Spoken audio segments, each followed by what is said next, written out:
It really sends the message that, the policy of the United States to try to, in a way, sort of decouple Russia from China is really not being very successful, especially if we also consider that the Indian Prime Minister, Narendra Modi, is there as well. So it is quite a significant sort of diplomatic coup for Russia and for the countries that are trying to set up a sort of an alternative system of global governance to the one sort of dominated by the West and the United States. Now, after that summit involving the leaders of China, India, Russia and others, Vladimir Putin is now there alongside Kim Jong-un of North Vietnam and the Prime Minister of Slovakia. They're all at the Beijing military parade marking the end of the Second World War. Another reminder of Putin's rather successful attempts to engineer a kind of return to the world stage. We can get the thoughts of Dr. Domitilla Sagramoso, Senior Lecturer at King's College, London. Hello to you. Hello. Thank you for inviting me. You're very, very welcome. Tell me, what do you make of the side of Putin again today, surrounded by seemingly friendly leaders after that Eurasia summit? Now he's in Beijing. It is a diplomatic coup, isn't it, for this leader who is so widely seen as a pariah? Yes, I think it comes after his sort of success in Alaska, when he was invited by Trump. And now we see him surrounded by several world leaders in China. I mean, this is not new. It has happened before. But what is significant is really the timing, the fact that it is happening at a moment when there is an effort to sort of exert pressure on Putin so that he would be more accommodating in finding a resolution to the Ukrainian crisis. And it really sends the message that, the policy of the United States to try to, in a way, sort of decouple Russia from China is really not being very successful, especially if we also consider that the Indian Prime Minister, Narendra Modi, is there as well. So it is quite a significant sort of diplomatic coup for Russia and for the countries that are trying to set up a sort of an alternative system of global governance to the one sort of dominated by the West and the United States. Yeah, I mean, the Putin project is pretty much on track. Now, speaking to the leader of Slovakia, Putin said this. He said, any sane person is perfectly aware in Russia there is not and never will be any desire to attack anyone. Now, Domitilla, as the missiles rain down on Ukraine, that is simply laughable. It would be if it wasn't so serious. Yes, I think we shouldn't take the comments made by Putin at sort of face value. He has really an ability to sort of transform realities according to his own wishes. And, this idea, I mean, he also was denying the invasion of Ukraine a few days before it actually happened. So I think we should remain very cautious, and we should really look at what Russia is doing besides what the leaders of the leader of Russia is saying. And I think that, what is really significant in this respect is the fact that, Putin probably feels that he's trying to create a wedge within sort of European Union leaders. But yes. The reality is that Slovakia is a minor player, and the Fico, who became prime minister in 2023, he only won by 23% of the vote, so he doesn't have a massive mandate. But of course, he's trying to engage with Putin because he's trying to make sure that he still receives energy from Russia, and we know, of course, that the Ukrainians have been bombing, for example, the Druzhba oil pipeline, which carries oil, from Russia and leads all the way into Slovakia and Hungary. So there is an issue there. And of course, it's also an opportunity for Fico to meet with Putin because, he's not going to go and visit him in Russia. So this is a very good opportunity for him. Yeah, but I think we shouldn't take that, consider that very seriously as some kind of real cleavage within the European Union, because all actors, most of them and the big players are all aligned together with the UK on supporting Ukraine. Yeah, so look, Fico of Slovakia seems to be casting himself, or trying to, in the role of a mediator in Ukraine. He's meeting, I think, Volodymyr Zelensky later on in the week, but it's very, very hard, to put it mildly, to see that making any progress. And we do hear again, didn't we, Vladimir Putin saying he'd be willing to see Ukraine as a member of the European Union. But of course, Slovakia and Hungary are in the European Union and they're pro-Russian. Yes, and also what is happening is that the Hungarians in particular have been very eager to put a veto on potential Ukrainian membership of the European Union. And that becomes problematic, of course, because countries can sort of veto the accessions and delay the whole process of negotiations.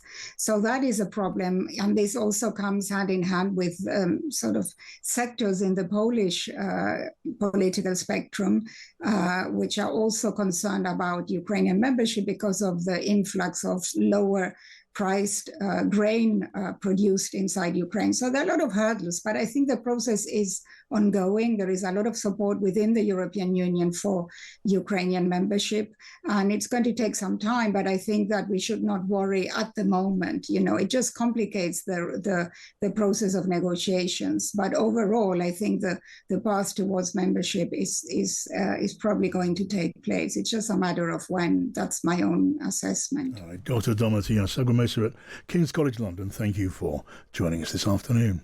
Now, the North Korean leader Kim Jong-un has joined Presidents Xi and Putin in Beijing for a symbolic display of anti-American solidarity. Representatives from 27 different states are convening for the Shanghai Cooperation Organization, the SCO, the centerpiece of which is a giant military parade in Tiananmen Square. The Times' China correspondent Richard Spencer is in Beijing and joins me now. Hello, Richard.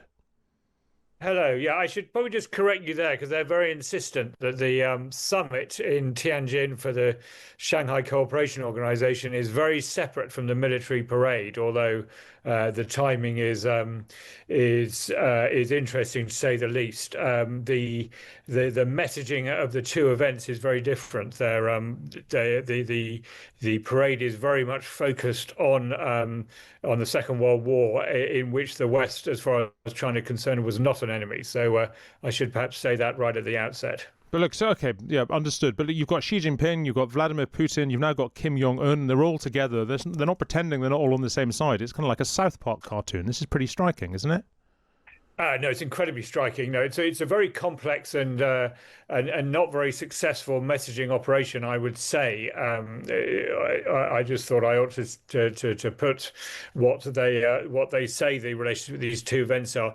What we're expecting to see tomorrow is actually quite extraordinary. As I say, the lead up to this event has been very much focused on sort of international solidarity against fascism. There's actually been quite a lot of outreach in Britain to sort of veterans organisations and so on, pointing out that Britain and China are on the same side in the war against Japan. But what you're going to see tomorrow is a rostrum where we believe, according to sort of reports, that the pride of place is going to be not just Xi Jinping, which you would expect, but on either side, President Putin and Kim Jong-un, and that's sending a message about the future of warfare, if not the past, I think, particularly given that we're going to be seeing a whole host of new Chinese weaponry going past as well. They're making no bones about they're not trying to hide the fact that what's going to be on display is their latest kit. This is Kim Jong-un's first visit to China since 2019, and he had bad relationships with Vladimir Putin that have recently massively improved. What's behind this thaw in relations? Is it basically all about the weapons they've been sending to Russia for the war in Ukraine and stuff like that? So, I mean, not just weapons. I mean, there are estimates that North Korea has lost sort of about 500 or 600 men in Ukraine. I mean, that's a war that's a very, very long way from your average North Korean household. So that's an enormous sacrifice that Kim Jong-un has made on the North Korean people's behalf. And yes, he's been rewarded by both President Putin and in a slightly different way by President Xi for that act of solidarity.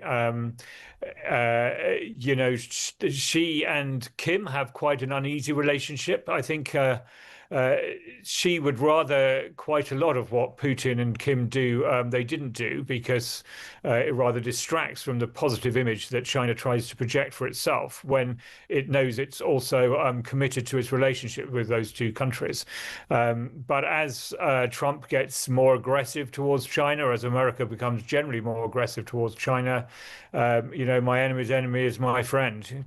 Yeah, well, the Indian Prime Minister Narendra Modi, he's on the front of the Times today, holding hands with Vladimir Putin. He's of course been there too, although I believe he's gone. But how does India figure in this new world order? Yeah, so that was a very interesting moment. We knew that Modi was coming to this summit of the Shanghai Cooperation Organization, of which India is a member, but he hasn't been to China for a number of years either. He's had his own rows with Xi Jinping. In fact, there were clashes on the border between the two countries up in the Himalayas, sort of 4 or 5 years ago, which led to a number of deaths. It was quite serious, and India and China are not natural friends. One's a democracy, one's the world's largest democracy, and one's the world's largest non-democracy. So they don't see themselves having a lot in common. Modi thought he was a friend of President Trump, and then Trump, in his capricious way, turned on Modi a few weeks ago, accused India of crippling American exports with protectionism, imposed 25% tariffs for that. Then he added another 25% tariffs because India bought some of its oil at a discount from Russia in the face of US sanctions. There were sort of harsh words spoken. So Modi decided to come and hold hands with Putin and make nice to Xi to tell President Trump that India has options like everybody else does these days in terms of friendships, but that only goes so far. And again, it goes to the difference with these two big events this week. He's prepared to show solidarity with this Shanghai Cooperation Organization, which focus on things like economic development and mutual support, and is a bit of a talking shop. But he wasn't prepared to come to the parade, although I'm sure he was invited, and watch China's advanced military hardware go past that could be used against India in the event of a conflict in the Himalayas, for example. Thank you very much indeed. That is Richard Spencer there, the Times' China correspondent, speaking from Beijing.